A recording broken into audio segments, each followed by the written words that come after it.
Amis des microprocesseurs, bonsoir.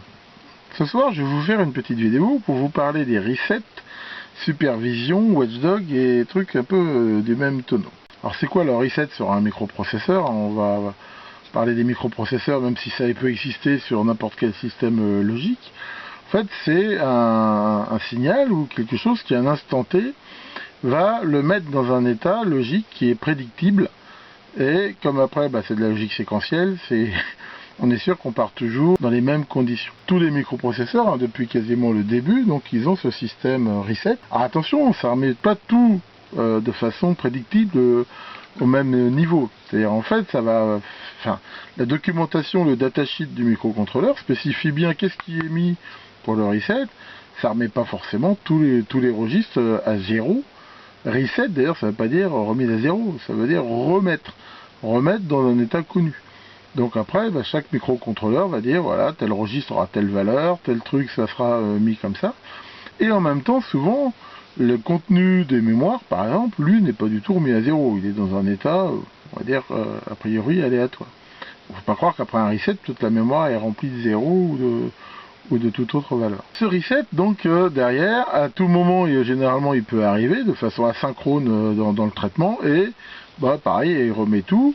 Et en même temps, comme il est connu, on sait que le programme, ce qu'on appelle un cœur de reset, en fait, un microprocesseur, on sait qu'il va démarrer d'une certaine façon, et généralement, c'est là que le programme résident va commencer, et il va appliquer son système. Alors, les resets sur les microprocesseurs, mais surtout les microcontrôleurs, souvent c'est fait avec des réseaux RC. Alors, il y a des microprocesseurs ou contrôleurs dont le reset est actif au niveau bas. C'est le cas par exemple d'un 6502, d'un 6800, un truc comme ça. Et d'autres comme la famille 8051 par exemple, qui eux sont actifs au niveau haut. Mais ça change pas grand chose. Généralement c'est fait comment? Si c'est actif au niveau bas, souvent c'est un bête réseau RC comme ça. Et si c'est au niveau haut, comme un 8051, c'est mis comme ça. Donc qu'est-ce qui se passe? À l'origine, au moment de la mise en route du système, le condensateur est déchargé. Donc on voit ici que la tension ici va être égale à 0. Et selon la constante de temps RC ici, à la mise sous tension, le système va se charger doucement. Et quand il va ici atteindre le niveau de threshold logique où il va passer de 0 à 1, le reset sera terminé. Dans le cas d'un 8051, c'est pareil, à part que ça va se charger dans l'autre sens. Mais c'est exactement le même principe. Alors, on peut rajouter par exemple un reset manuel ici en donnant la possibilité de court-circuiter ici le condensateur. Alors il y a des tas de systèmes qui marchent comme ça, mais ça c'est pas parfait du tout. Pourquoi c'est pas parfait? Parce que si à un moment donné la tension d'alimentation ici a des petits problèmes de mise en route des parasites ou des choses comme ça, c'est pas du tout dit que le système ici il redescende, le condensateur se décharge suffisamment pour donner un reset d'une durée suffisante. Le reset, c'est quelque chose qui doit rester à la mise sous tension. Au moins le constructeur dit qu'il faut qu'il soit actif pendant un certain temps au moins pour garantir que tout soit bien remis comme il faut. Donc c'est vrai à la mise sous tension, c'est vrai aussi n'importe quand. On ne peut pas faire un reset qui est trop court par exemple, parce que souvent ça le fera pas de façon complète. Donc le fait de faire ça, qu'est-ce qui peut arriver? C'est qu'au moment de la mise en route d'un appareil, en même temps ça peut faire des tas de bêtises avec en même temps l'alimentation. Parce que c'est pareil, on est habitué à se dire, à un moment donné il y a 5 volts, mais quand on allume un appareil électronique, faut pas croire que la tension elle monte comme ça, toc de 0 à 5 volts de façon parfaite, instantanée. Selon les alimentations, selon la charge, selon des tas de choses, il peut y avoir des fluctuations. En même temps, ça peut être quelqu'un qui branche quelque chose, donc qui va le brancher et puis faire un moment des mauvais contacts, des choses comme ça. Donc ça, en fait, on va dire c'est le minimum syndical, mais c'est pas top. Alors déjà, ce qu'on conseille généralement ici, c'est une bonne idée de mettre ici des diodes. Alors pourquoi ici on met des diodes? Parce que là, si par exemple la tension de l'alimentation rebaisse, on est au moins sûr que le condensateur, la tension sera toujours inférieure à la tension d'alimentation. Et ça, c'est plutôt quelque chose de bien. Les systèmes logiques, généralement, ils n'aiment pas du tout d'avoir des entrailles qui soient d'une tension qui est en dehors, du range entre le 0 et le plus l'alimentation positive. Donc ça, c'est déjà une bonne protection, mais c'est pas du tout suffisant. En fait, très rapidement, il est apparu sur le marché des circuits qu'on appelle des superviseurs, qui vont faire différentes choses. Leur rôle, c'est de générer un reset, on va dire, propre et calibré. Et la deuxième chose, surtout, c'est de le faire en vérifiant que les tensions d'alimentation sont correctes. Donc un superviseur d'alimentation, comme un circuit, enfin toute une série qui est très, très célèbre, qui est les TL77XX, il y a 7705, enfin ça dépend des tensions. En fait, c'est des circuits qui déjà vont avoir une référence et un comparateur, ce qui fait que tant que la tension d'alimentation n'est pas déjà à un niveau tel que le microprocesseur est censé fonctionner, et ben le reset sera maintenu, ou même si la tension est trop faible pour faire un reset qui tient la route, de toute façon, quand la tension repassera au niveau du seuil, ça redonnera une impulsion de reset qui est propre.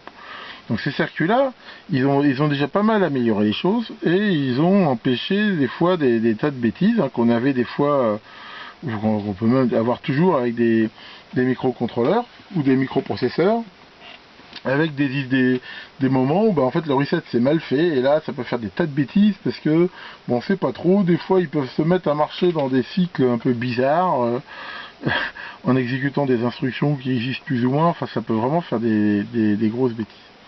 Donc voilà en gros ce qu'on appelle les superviseurs. Alors il y en a plein de sortes, plein de tensions.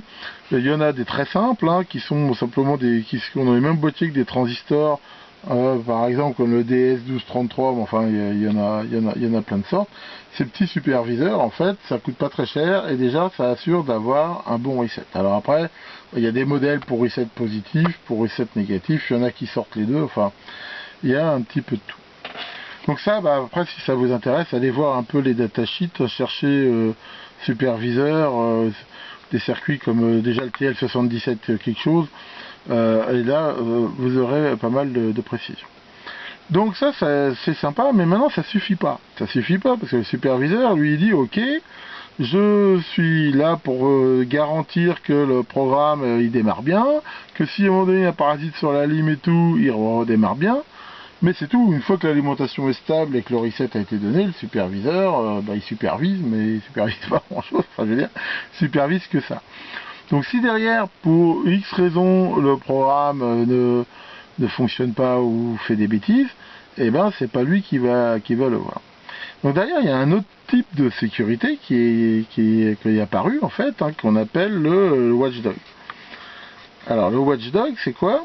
C'est un système, ça veut dire chien de garde en anglais, c'est un système qui généralement, comme ça, a priori relativement simple, qui va vérifier un certain nombre de critères de fonctionnement du système, et si à un moment donné le système ne vérifie pas ces critères-là, va prendre une action. Alors l'action ça peut être quoi? Ça peut être, généralement ça va être de faire un reset justement pour le redémarrer, de façon à ce qu'il redémarre de façon simple, mais pas forcément. Un watchdog ça peut déclencher une alarme, ça peut arrêter le système, ça peut en démarrer un autre de secours, enfin ça peut faire à peu près tout ce qu'on veut. Le principe du watchdog en lui-même est relativement libre en fait d'interprétation.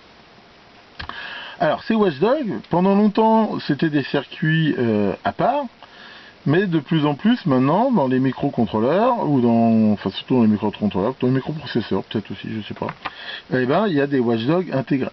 Alors ce watchdog il peut être logique, il peut être analogique.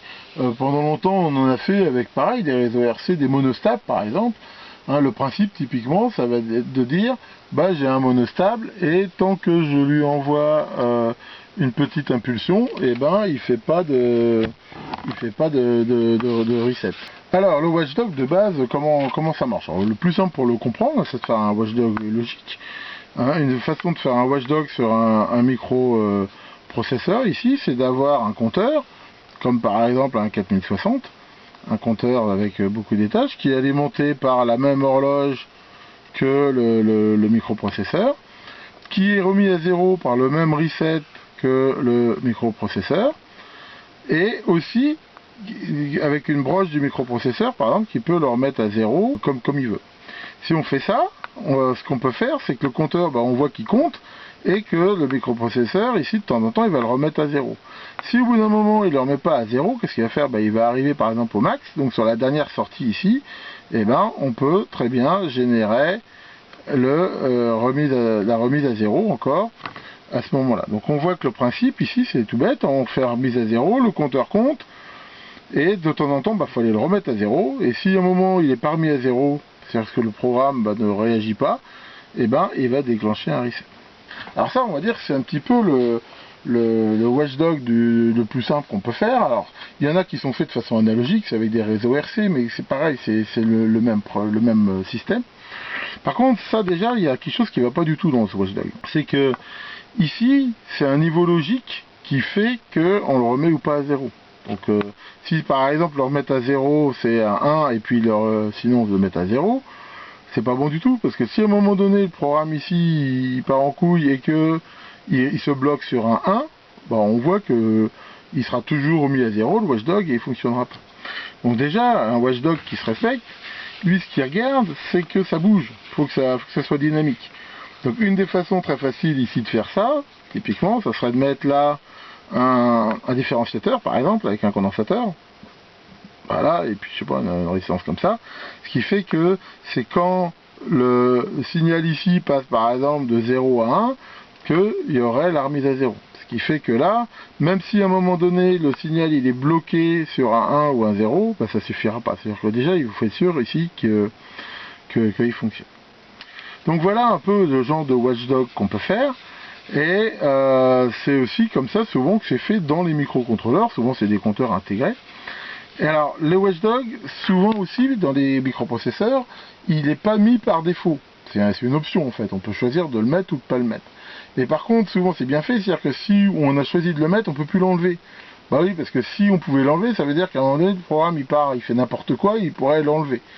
Donc souvent, un watchdog, c'est dès le départ, dans l'initialisation du programme, à un instant T, on dit, je le mets en route, et il est mis comme ça.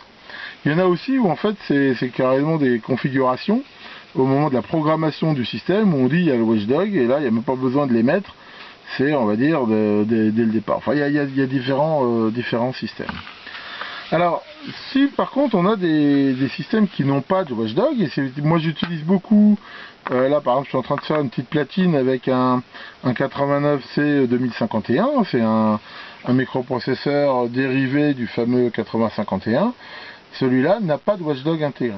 Donc pour ça, moi j'utilise un circuit qui est vraiment sympa, qui s'appelle le MAX 813L, mais qui en fait existe aussi en MAX, en fait c'est le même que le 707, 706 et ainsi de suite, et qui en fait, ce circuit-là, il contient deux choses. Il contient un superviseur d'alimentation, et qui est même double en fait, ce qui peut superviser deux alimentations, et il contient aussi un watchdog.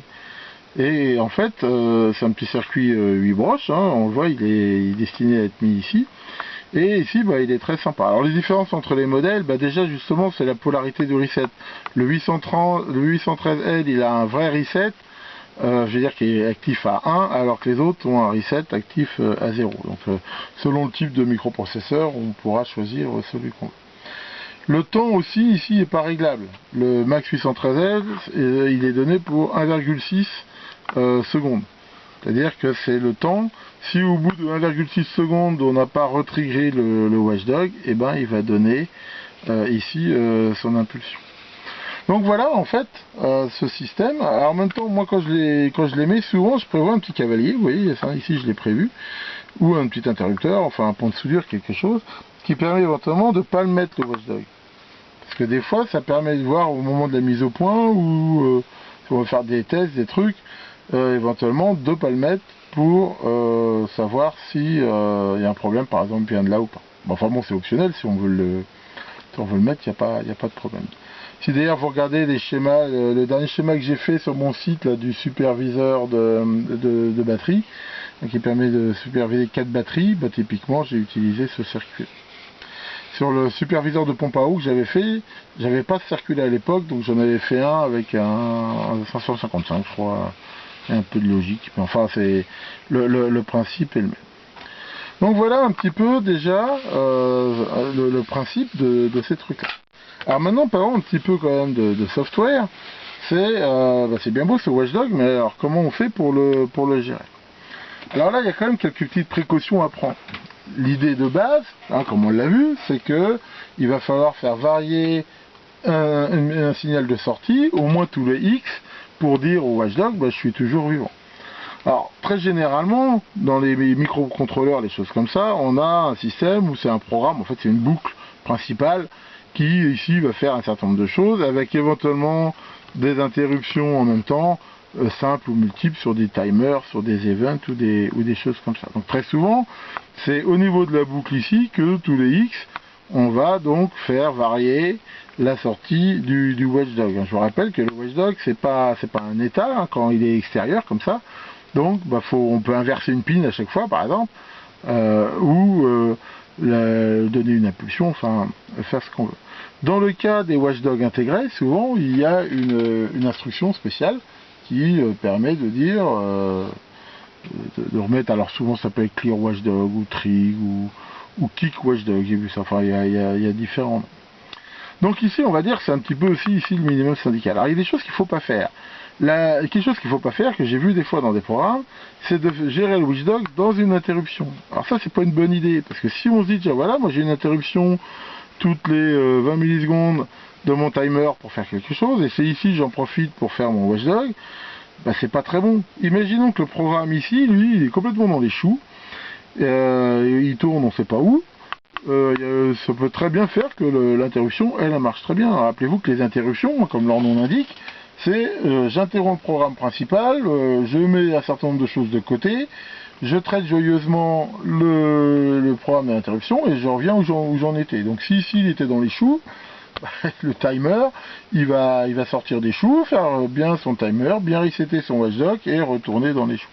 Donc ça, c'est pas une très très bonne idée de faire ça ici. Généralement, on va le faire dans ici la boucle principale. Alors, il faut bien sûr dans la conception vérifier que ce système-là, on le fait au moins, et dans tous les cas, à la bonne fréquence. On voit ici que sur mon système tout à l'heure, c'était 1,6 secondes, à peu près le temps au bout duquel, s'il n'y a pas eu la sortie, le truc se remet à zéro. Alors ici, il faut faire attention parce que des fois, il y a des pièges.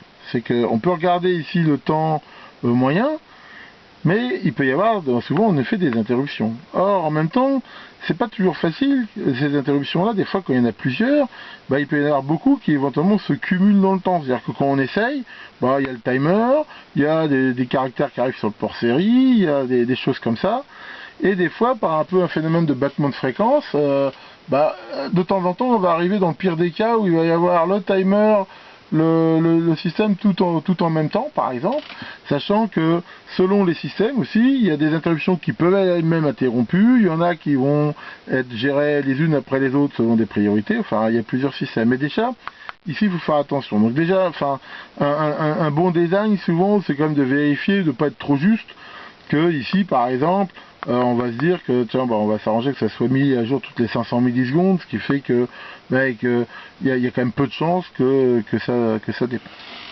Mais encore une fois, simplement faire ça, il y a aussi le cas de l'initialisation, il faut faire attention, parce que des fois l'initialisation ça peut être un programme qui peut être plus long, si par exemple on met à zéro des mémoires, on attend des systèmes.